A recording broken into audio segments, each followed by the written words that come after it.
The fall of human colonies. The Cathari Empire had never known defeat. For 3 centuries, their black pyramid-shaped warships had swept through galaxy after galaxy, crushing every species that dared resist their expansion. Their technology was flawless, their tactics brutal, and their victory always certain. When they set their sights on human space in 2387, nobody expected anything different. War Master Six then stood on the command deck of his flagship, the Eternal Dominion, watching another human colony burn below. New Geneva had been humanity's 3rd largest settlement, home to 12 million souls. Now it was nothing but smoke and ash. The humans had tried to fight back with their primitive kinetic weapons and chemical rockets, but it was like watching children throw stones at a hurricane. Another species learns the price of defiance. Zix then said to his second-in-command, Submaster Krulax. His voice carried the cold satisfaction of absolute superiority. The Cathari had evolved on a harsh world where only the strongest survived, and they applied that same ruthless philosophy to the stars. Krulax nodded, his 4 eyes gleaming with predatory satisfaction. The humans lasted longer than most, War Master. Their ships fought for 7 hours before complete destruction. Most species surrender after 2. Foolish courage, Zix then replied, watching the last human defense platforms explode in brilliant orange flames. It changes nothing. Mark this system as conquered. Prepare the colony ships. On the surface of New Geneva, the few surviving humans huddled in underground shelters, listening to the thunder of Cathari bombardment above. Among them was Dr. Elena Vasquez, the colony's chief scientist, clutching her young daughter Maria close to her chest. The lights flickered with each impact, and dust rained from the ceiling. "Mama, when will the bad ships go away?" Maria whispered, her voice barely audible over the explosions. Elena closed her eyes, feeling the weight of defeat crushing down on her. She had helped design some of humanity's best defensive systems, but nothing had worked against the Cathari. Their shields absorbed every weapon humans could build, their armor deflected every shot, and their weapons turned human ships into vapor. "Soon, Maija," she lied, holding her daughter tighter. "Soon." But Elena knew the truth. In 6 months, the Cathari had destroyed 47 human colonies. They moved like a plague across human space, unstoppable and merciless. Each victory made them stronger. Each defeat made humanity weaker. The great human fleets that had once protected the outer colonies were gone, scattered or destroyed in hopeless battles against an enemy they couldn't hurt. Above the dying colony, Admiral Marcus Reed watched from the bridge of his crippled battleship, the Indomitable. His fleet had been magnificent once, 37 ships of the line defending the outer rim colonies. Now only 6 remained, and all were damaged beyond repair. His weathered face showed the strain of months of constant retreat. "Admiral," his communications officer called out, her voice tight with despair. "We're receiving surrender signals from the remaining defensive positions. New Geneva it's over, sir." Reed closed his eyes for a moment, feeling each defeat like a physical blow. He was 63 years old, a veteran of a dozen smaller conflicts, but nothing had prepared him for this. The Cathari didn't just want territory, they wanted complete submission. Every human world they conquered became a factory for their war machine. Every survivor became a slave. "Sir," his tactical officer interrupted, "we're detecting multiple Cathari ships moving to intercept us. If we don't jump to hyperspace now, we won't get another chance." Reed looked at the tactical display. 15 Cathari destroyers were closing in, their pyramid shapes gleaming like obsidian daggers. His 6 remaining ships couldn't fight them, couldn't even slow them down. All they could do was run again. "Begin hyperspace calculations," he ordered reluctantly. "Set course for the outer colonies. Maybe we can warn them." But as the Indomitable's engines began to charge, something impossible happened. A new contact appeared on the sensors, dropping out of hyperspace directly between Reed's fleet and the approaching Cathari forces. The ship was human, but like nothing Reed had ever seen. It was sleek where human ships were bulky, smooth where they were angular. Instead of the usual gray metal hull, this ship seemed to shimmer with an inner light, as if it were made from liquid starlight. It was smaller than a battleship but larger than a cruiser, and it moved with a grace that defied physics. Unknown vessel.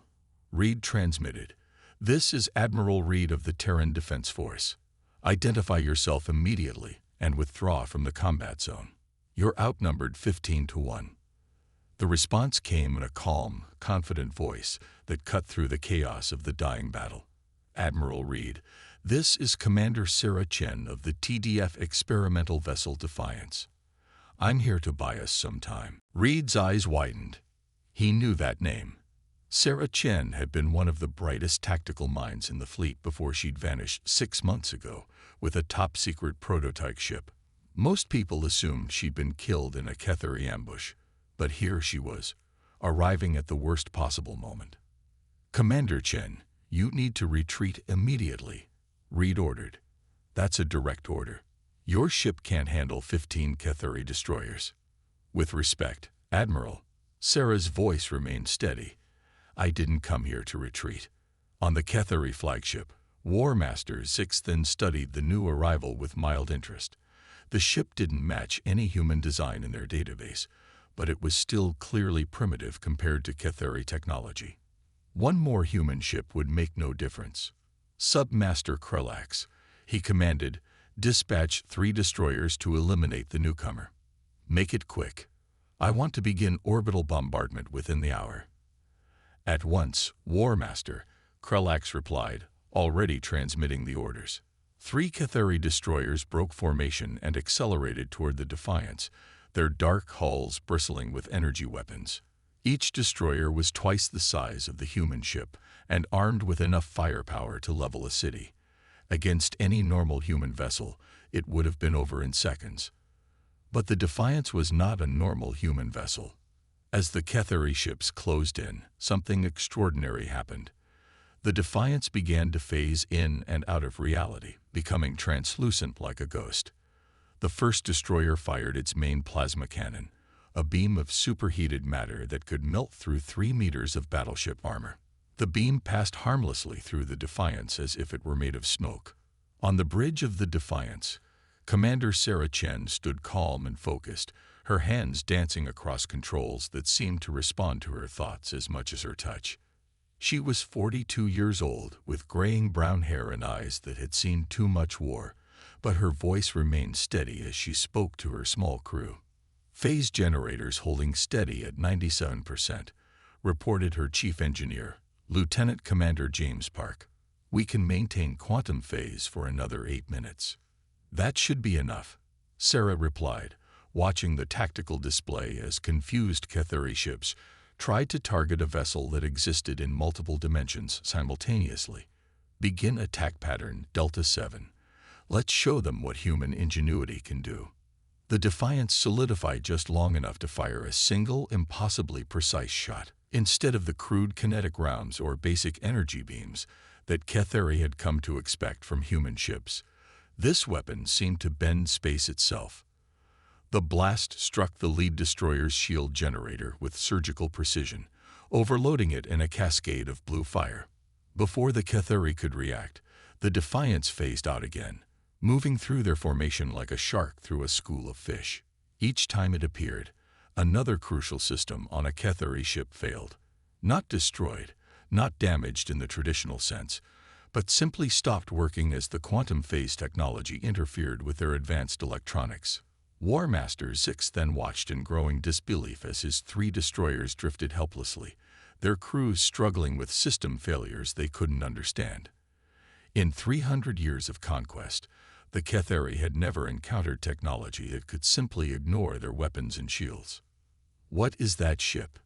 he demanded, his usual confidence cracking. "How are they doing this?" Submaster Krelax studied the sensor readings with 4 eyes wide in shock. "War Master, our weapons cannot lock onto the vessel. It appears to be shifting between dimensional phases. Our technology has no defense against such tactics."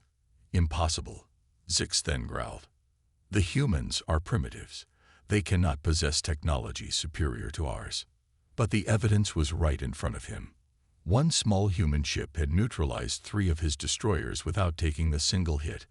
For the first time in his career, War Master Zix then felt something he had never experienced before: doubt. On the bridge of the Indomitable, Admiral Reed watched in amazement as the Defiance danced between the Ketheri ships like a leaf in the wind. His communications officer turned to him with wonder in her voice. "Admiral, we're receiving a message from all surviving human ships in the system. They're asking for orders. They want to follow the Defiance into battle." Reed looked at his tactical display. 6 ships that had been fleeing in defeat were now turning around, inspired by the sight of one small vessel standing against impossible odds. It wasn't tactical sense that drove them. It was something more powerful: hope. "All ships," Reed broadcast on the fleet frequency, "form up on the Defiance. We're going to show these aliens what happens when you threaten humanity's children." The battle for New Geneva was about to become something neither side expected: the first human victory in the war against the Ketheri Empire. The tide turns. The space around New Geneva erupted into chaos as 7 human ships, led by the mysterious Defiance, charged directly into the heart of the Ketheri fleet. Admiral Reed's tactical mind screamed that this was suicide, but something deeper in his soul told him this was their moment. After months of defeat and retreat, humanity was finally fighting back. Commander Sarah Chen stood on the bridge of the Defiance, her calm demeanor hiding the enormous strain of controlling technology that pushed the boundaries of known physics. The quantum phase generators hummed with barely contained power, allowing her ship to exist in multiple dimensions simultaneously. "All human vessels," she broadcast on the fleet frequency, "maintain formation and follow my lead. We're going to thread the needle through their defensive grid. Trust the plan." War Master Zix then watched the approaching human ships with a mixture of rage and confusion. 7 damaged vessels against his remaining fleet of 53 warships should have been a massacre. Yet something about that lid ship's impossible maneuvers made his tactical instincts scream warnings. "All ships maintain defensive formation," he ordered. "Focus fire on the phase-shifting vessel. Ignore the others until that one is destroyed." But the Defiance was already moving, phasing in and out of reality as it slipped between Ketheri energy beams, like water flowing around stones. Each time it solidified, its weapons found their marks with impossible precision, targeting not the heavily armored hulls of Ketheri ships, but their sensor arrays, their communication systems, their coordination networks. Lieutenant Commander Park monitored the phase generator readings with growing concern. "Commander, we're at 92% efficiency and dropping. The quantum field is becoming unstable. How long do we have?" Sarah asked, never taking her eyes off the tactical display. "At current usage, maybe 5 more minutes before cascade failure." Sarah nodded grimly. 5 minutes to change the course of a war. It would have to be enough. On the surface of New Geneva, Dr. Elena Vasquez and her daughter Maria had emerged from their shelter to see the battle raging overhead. Brilliant flashes of light marked each exchange of fire, and for the first time in months, some of those flashes were from human weapons. "Mama, look," Maria pointed upward with wonder. "The good ships are fighting back." Elena felt tears streaming down her face as she watched 7 human ships dancing between dozens of alien vessels, refusing to yield, refusing to run.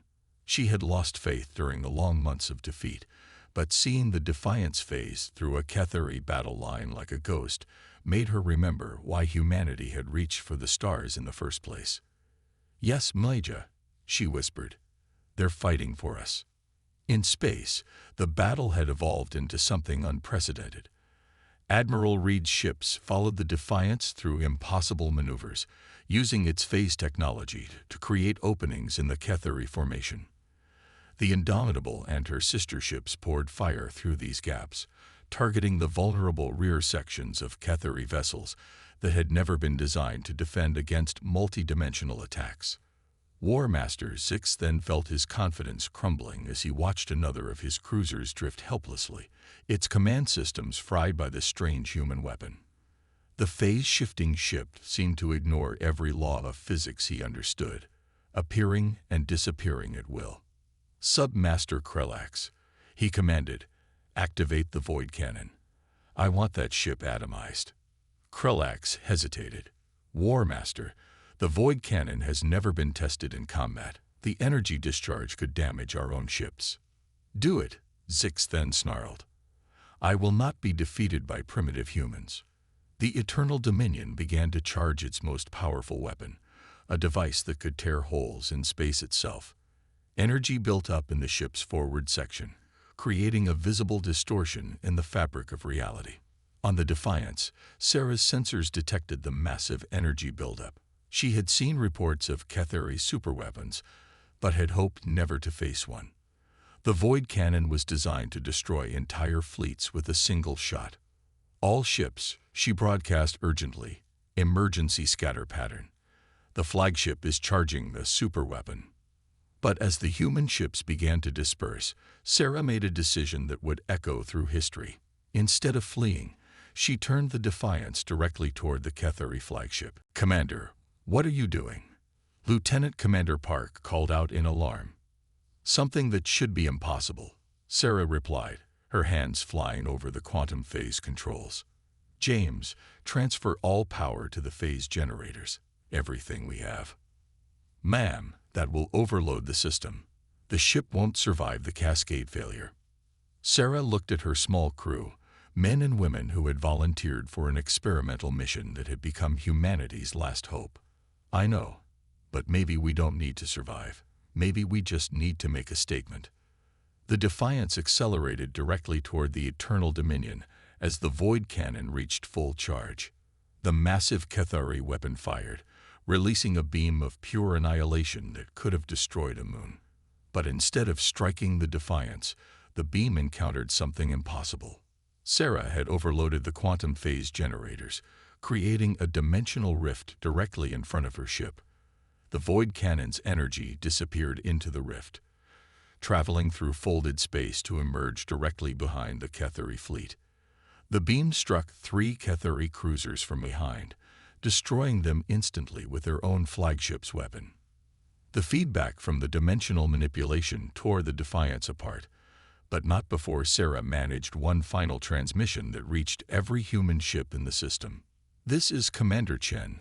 Her voice crackled through the static of a dying ship. Remember this moment. Remember that no matter how advanced they are, no matter how many ships they have, they can't defeat the one thing that makes us human, our refusal to give up. The galaxy belongs to those who dare to dream, not those who only know how to conquer. The Defiance exploded in a brilliant flash of quantum energy, but its sacrifice had changed everything. The dimensional rift it created had destabilized local space, making it impossible for the Ketheri ships to maintain formation or coordinate their attacks. Admiral Reed seized the moment with the tactical brilliance that had made him famous. All ships, attack pattern Omega, hit them while they're scattered. The remaining human ships charged through the chaos, their weapons finding targets that were still reeling from the dimensional disturbance. For the first time in the war, Ketheri ships were exploding under human fire. War Master Zix then stared at the tactical display in disbelief. In less than 10 minutes, he had lost 8 ships to 7 human vessels that should have been destroyed instantly. The phase-shifting ship was gone, but its legacy lived on in the dimensional instability that continued to plague his fleet.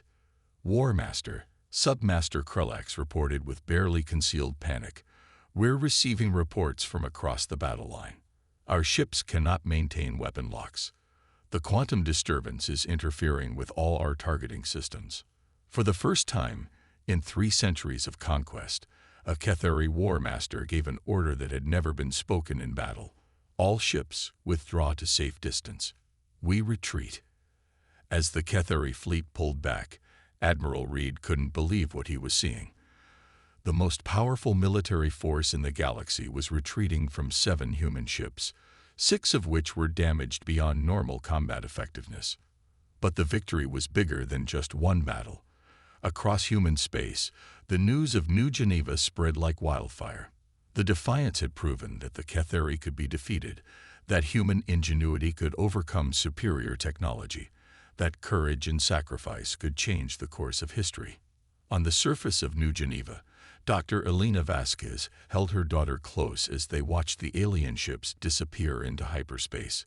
The colony was saved, but more importantly, humanity had remembered what it meant to fight back. "Will the good ships come back, Mama?" Maria asked. Elena smiled through her tears, watching the 6 surviving human vessels begin rescue operations for the survivors of the Defiance. "Yes, Mlija. And when they do, there will be more of them. Many more." In the weeks that followed, the Battle of New Geneva became the rallying cry for human resistance. The Defiance had shown that dimensional phase technology could neutralize Cathari advantages, and human engineers began working around the clock to replicate and improve upon Sarah Chen's sacrifice. The Cathari Empire had ruled the galaxy through fear and superior technology, but they had never faced an enemy that could turn their own weapons against them, that could exist in multiple dimensions simultaneously, that could find hope in the darkest moments, and turn that hope into victory. War Master Zix then returned to his homeworld in disgrace, the first Cathari commander to retreat from battle in living memory. But as he filed his report with the High Command, he included a warning that would change the course of the war. "The humans are not like other species we have conquered. They do not fight with logic or self-preservation. They fight with something we do not understand, something that makes them stronger when they should be weakest. They call it the human spirit, and it may be the most dangerous weapon in the galaxy." The tide had turned. The age of Cathari dominance was ending, and the age of human resistance had begun. All because one ship and one commander had refused to accept that the impossible was truly impossible. Commander Sarah Chen was gone, but her legacy lived on in every human who looked up at the stars and saw not conquest, but the infinite possibility of what they could become.